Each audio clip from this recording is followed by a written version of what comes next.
Balik sa GMA Regional TV Live, makapuso pipila ka adlaw na lang sa tinuig nga komemorasyon nato sa Todos los Santos ug adlaw sa mga minatay. Unsay preparasyon nga gihimo sa kapulisan alang niini labi na kay karong tuiga do na may kabag-uhan gumikan sa pandemya. Karong buntaga mga kapuso, makauban nato ang Provincial Director sa Cebu Provincial Police Office, si Police Colonel Aladin Collado. Good morning, PD. Cebuano.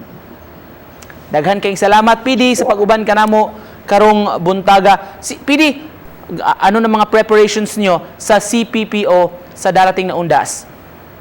Actually, we already directed our Chief of Police in coordination with the local Chief Executive of the respective municipalities and cities under my jurisdiction following the IATF Resolution number 72. That is in relation to the celebration of Undas or Todos los Santos. Ano nga pong petsa, PD, isasara yung mga sementeryo sa buong bansa, dito sa buong Cebu Province, PD? It will be closed on October 29 up to November 4, 2020.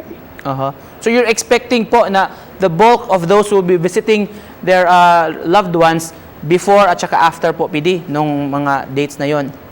We're expecting that the people will go to their sa cemetery and visit their loved ones before and after those periods. How do we ensure po, PD, na may implement pa rin ng health protocol kasi we're still in the pandemic stage pa rin po? Yes, it's already established naman doon sa Resolution 72 that the health protocols, the wearing of face masks and face shields, and the social distancing, pati na rin yung instruction po sa mga kapulisan natin na as much as possible, meron tayong sanitation area doon. So, and then we'll be deploying a mount full of personnel, both from our CPPO to be augmented by our force multipliers and members of the Armed Forces of the Philippines, and to include other medical personnel. Kailan po kayo magsisimula sa deployment, PD? Actually, we started yung ang deployment natin sa mga cemetery because there are already people going to their respective cemeteries to visit their loved ones. So it's a continuous activity. So yun ang in-encourage natin sa mga citizens natin na wag nang magsabay-sabay. Alam mo na ugali ng Pilipino pag andyan na yung malapit na yung pinaka 28 or diyan magdadagsa. So I already coordinated with the local chief executive. Actually, I'm roaming around the entire Cebu province talking with our LCEs to have their constituents to go earlier doon sa cemetery. How about yung mga vendors, PD? What will happen po? Will we be strictly implementing po na hindi pwedeng magtinda muna, especially during the... Yes. Actually, during our discussion with our local chief executive, yun din ang yun din yung proposal nila, lalo yung ambulant vendors, because dudumugin yan ng mga pupunta sa sementeryo. And in fact, even I also requested our local chief executive na kung pwede ibawal ang pagbebenta ng alak, especially within the cemetery, or kung mas maganda, magkaroon sila ng liquor ban. Sa mga alaw na bukas pa ang mga semeteryo, pwede ba rin magdala ng pagkain? Kasi of course, some families are used to yung nagsasalo-salo, PD.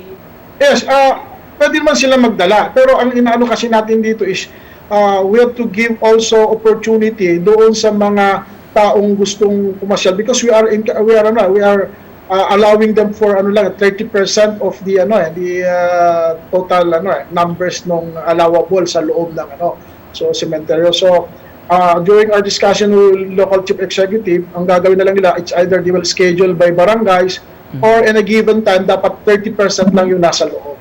So pag I suggest siguro na mas maganda na pagkatapos na lang nila pumasyal sa cemetery, tsaka na lang sila kumain sa bahay. Sa mga municipalities, PD, may ibang mga sementeryo na walang bakod.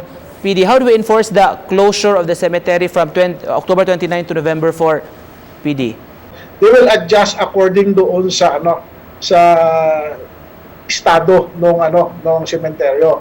But again, with the promise of local chief executive that they will provide the force multiplier. So I hope that we can cover all these areas na kung saan pwedeng pasukan ng tao. But for those yung mga sementeryo na may mayroong gate, ang order ko sa mga chief of police natin is to have one entry and one exit para maiwasan natin yung yung salubong ng tao. PD, so October 29 to November 4 sarado ang sementeryo. Beyond November 4 hanggang kailan po yung deployment ng mga personnel pa rin natin sa mga sementeryo? 5 hanggang 15 kung meron pa kasi naman tayo flexible naman tayo. And we are giving them ample time. So yung iba kasi baka galing pa sa ibang lugar and gusto nilang humabol. So our policemen are deployed hanggang sa araw na mga yun. Alright, PD, message niyo po sa mga nanonood sa atin ngayon, PD, with regards to the coming UNDAS.